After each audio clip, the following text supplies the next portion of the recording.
What's up, guys? This week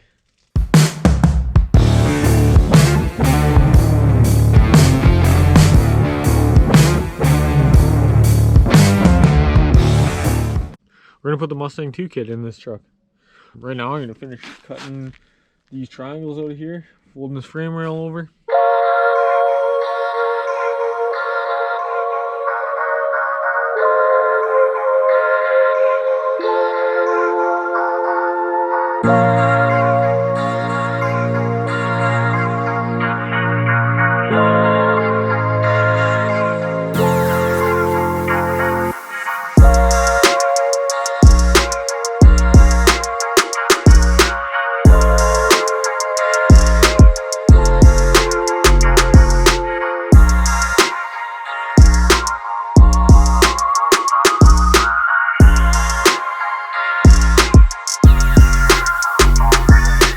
My grinder just completely took a shit. It doesn't want to stay running. So I got this piece cut out, triangular piece, all cut out. I'm gonna get this piece welded in place and get myself a new grinder this week.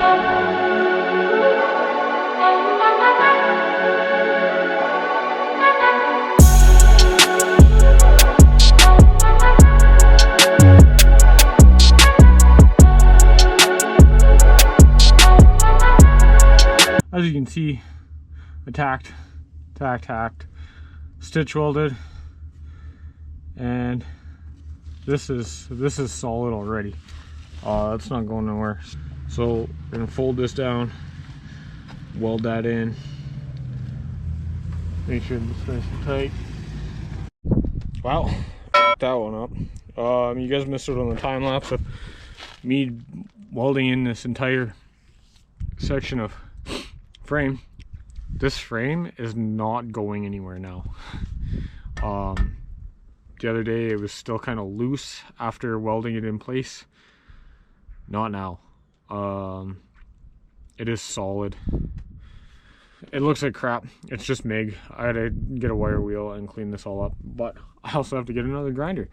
So angles will cut out nice and smooth, flat, straight, all the way right to the firewall. It does not move. Again, the welds look like garbage because they're not cleaned up. I did two separate welds. I welded this piece to the tube, and then I welded the top piece to the tube. So what I might do is kind of, you know, make this look nice, like it's one weld. I don't know if I'm gonna be able to do it. I'm not skilled. I'm not, like I said, I'm not a welder. This is old weld, so that's gonna be, I'm pretty sure I can probably break that off with a hammer. Once I get a new grinder, I'm gonna do the other side. Well guys, another beauty day out here.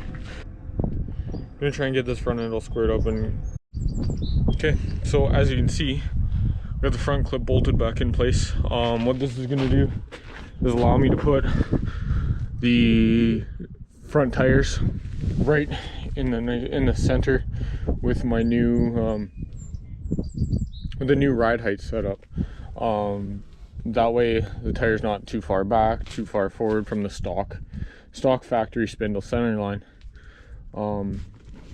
Basically we're making a new spindle center line so that we can start our measurements for the Mustang 2 cross member off of that.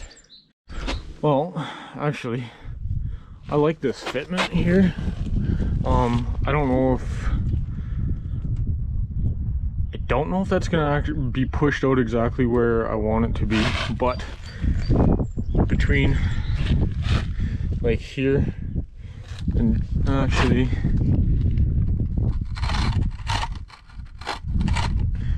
it's kind of hard, but between here and here, and then in the same spot here and here, it's roughly the same. It looks pretty close. I like how it fits. With the front bumper, it's going to continue to curve down, and it's going to be similar on the front and the back. I think that's pretty centered in the fender. So I'm going to do the other side and I'll show you how we get the spindle center line in a second. Okay, so the thing that kind of sucks is my concrete isn't perfectly level. So getting these tires to be in the same spot on both sides might prove challenging. What I'm going to do just to double check that these tires are in the same spot is I know that these mud flat points, actually no, there's a spot on the frame rail there, on the cab, that you can't really see, right here. I'm going to measure from here to the tire tread, and that way I know my tires are exactly in the same spot on both sides. So just to show you guys what I did, I actually took my I cut a piece of pipe, just some old gas pipe that I had laying around, so that I could fit it in the spindle, or inside the center of the rim. But what happened was the pipe was too thick and I wasn't able to get it underneath the frame rails. So I took my rear end differential welding jig, and because it's a thinner diameter, I was able to get it to go through the wheels underneath the frame rails and back out the other wheel. Now that's going to give me my spindle center line.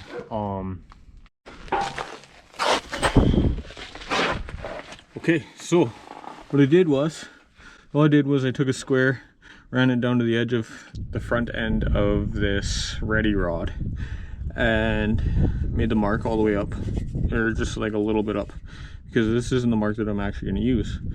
I gotta measure how wide this is, and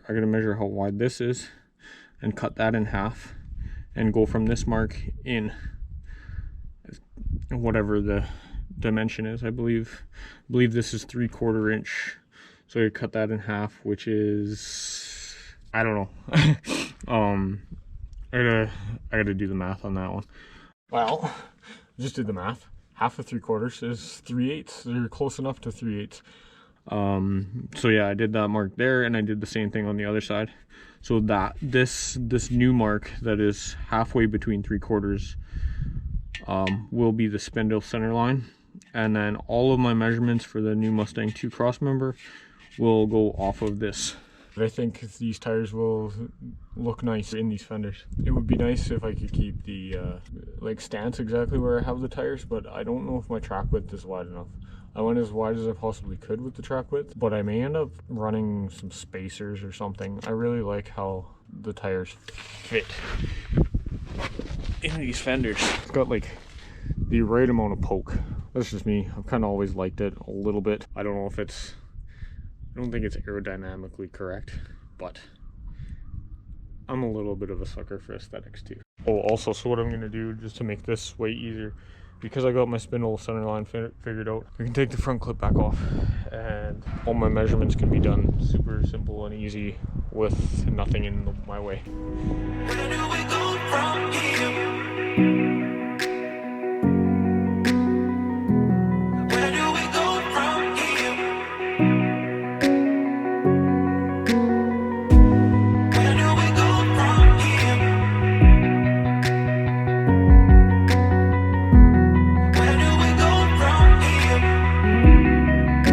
Okay, so I got my spindle center line marked. This mark is actually not square to the frame rail. It is level. It's a level mark. Now I gotta figure out my spindle height, which I believe is exactly half of the total tire diameter. I gotta go double check that in the instructions. Got all my lines marked out for where these cross members and towers and stuff are gonna go. This is the spindle center line. This is the front of the cross member, rear of the cross member, the front of the tower, the rear of the tower, and until I get a grinder to cut out my notches on my cross members, I can't go anywhere. So because of this COVID, I can't just go to Canadian Tire and buy a new grinder. So I ordered one online this morning, and it says it's ready for pickup tomorrow. So I got my grinders. It's cheaper to get a 2-pack than it was to get one. Well, why not have two? Well guys, we're back. Another frigid day, northwestern Ontario. Yesterday was 14, today it's 0. But dedicated to this, and I'm ready to get this Mustang 2 crossmember in place. So as you can see, I taped this up so it was easier for me to mark with a pencil, just that way I could erase my lines and stuff if I made a mistake. But these lines actually line up pretty well with the frame rails, and I'm gonna mark them out with a marker and then cut them. Instructions are really clear on how to make these marks. Everything is nice. Just use a square. Everything's squared up. This notch that's right here, you can't really tell. That is the spindle center line, which is this mark on the frame that goes horizontal. Basically where the notch, and where do you start your notch, you measure down from here, down from the spindle center line, down to the bottom of the frame, and then you get your actual cut line. I'm going to follow this. I'm going to cut this here, and then same with right here.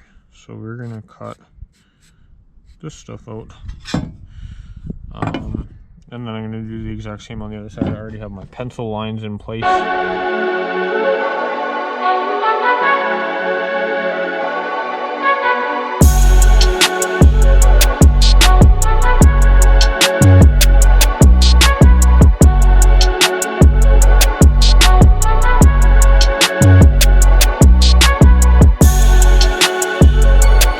So just so you guys can see how this looks, it does fits nicely. It's snug. It's actually holding itself in place.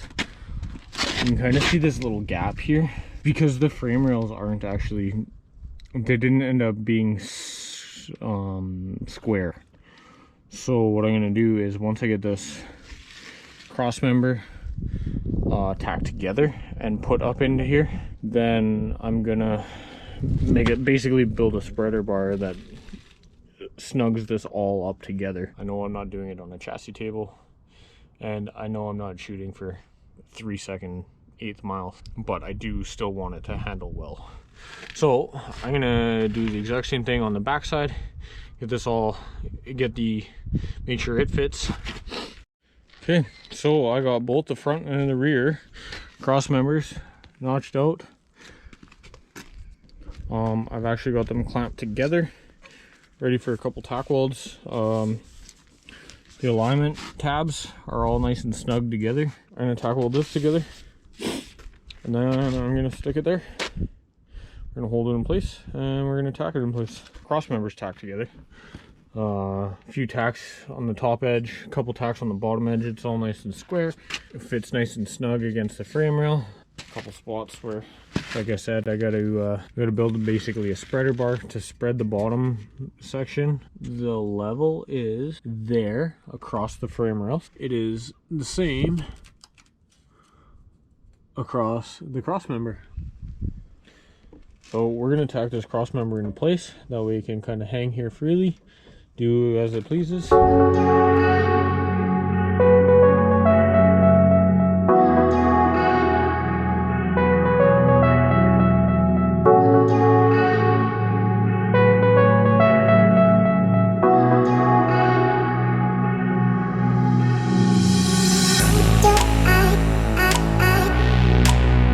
So you see me beat this bar into place.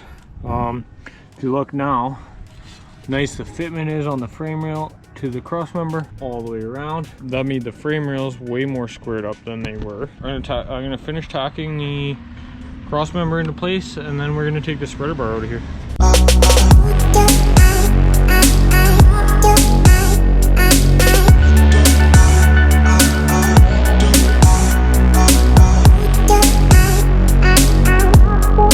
Well, the main section of this welder series cross member is tacked into place. It's starting to come together. I got boxing plates to go here and here. which is nice. It'll kind of finish this up this way. But I think what I might do is, because I don't need it, I might kind of like cut this on an angle here. It's not really needed. It's just that it'll be extra metal that might get in the way of other things. I shake this frame rail, the whole truck moves. I don't know if this is going to be a good idea or not. I'm going to stand on this. Oh yeah. That's 200 pounds bouncing on that cross member. Now I think I have a decent spot to actually make my motor mounts, which I think I'll tie from here to here and same here to here, and then I'll kind of have something coming up this way on either side. I'm hoping to do is actually have the top section of the oil pan kind of sitting here, but I don't remember how far back that stuff was. What I do still need to do is fold these down, or bend this tab this way, bend this tab this way, and fold this down and tack it into place. Same on this side. It doesn't look too crazy hard, and it can be done in here. I don't want to final weld any of this just because I'm still only using flux wire. Welds look okay, but I think with gas the welds will look better. And now we're going to turn these plates into these plates. Okay, so I did all the boring stuff for you guys off camera. I got the pencil lines marked out. Now we're gonna get to the hyperlapse with actually using the Sharpie, getting these cut and folded. And here we go.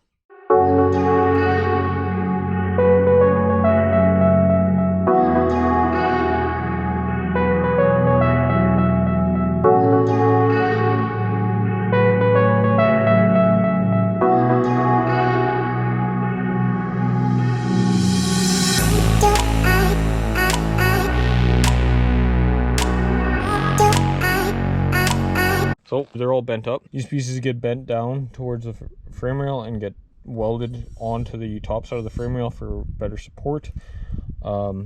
These 4 little pieces, I don't remember what they're for, whether they're for the shock waves or coilovers or more stability. I'm not at the point of those instructions yet, so when I get there I will figure it out. But I'm going to get these pieces tacked into place and tack them onto the frame rail, and I will show you what that looks like when it's all done. Oh, also, before I put these upper control arm brackets in place, I did want to mention I did smooth these out. I cut off the excess, kind of stuck up here. It was squared, cut it, rounded the edges out.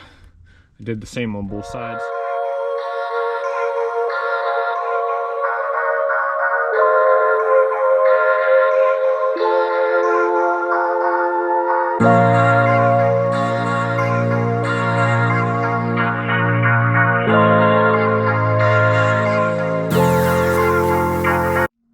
These upper control arms are tacked into place. I tacked them on the outside of the frame, or outside of the plate, the inside of the plate. If you look at them, they're not square, like they're not level. And the purpose for that is, according to the instructions, it's for anti-dive, which during braking, I guess, I don't know. It's not going to be for a road course truck, but it's kind of a neat feature, I guess. I don't care if the front end of this thing kind of just falls on its face when I step on the brakes. I just want it to stop. Cross member, upper control arm plates, they're tacked in place. I had to fold these down and notch them. I probably got to trim them, and I'd like to weld them like right on the edge. So I'm gonna do that here in a second and see how that fits. Well, I literally just used a hammer, folded them down into place, and it looks like the gap's not horrible, so I think I might just fill this gap. Same thing on this side. They're identical, so that means I put these mounts in the exact same spot on both sides. Well guys, like you've heard before, the saying goes, grinder and paint makes the welder I ain't. We did get the upper control arm buckets tacked in place here, welded across there. I got a final weld here, a final weld across the tops. Same thing on the other side. I got to final weld the whole cross member in place. but this video is already cutting it long, so we'll see you next week. I will keep you guys updated on how this cross member goes. I got some parts ordered. I got lots more stuff to keep going. There's going to be no delay in video uploads. A couple mini-series videos hopefully this week. Again, big video next Friday. I don't know what I'm going to do yet, but I got lots of stuff that I can do. We're just going to keep going. This thing's got nothing in it, and we're just going to keep adding to it. Hit that like button, subscribe button, hit that bell button for the notifications every time I post a video. And again, follow on Instagram at Roofless Garage. Just do work.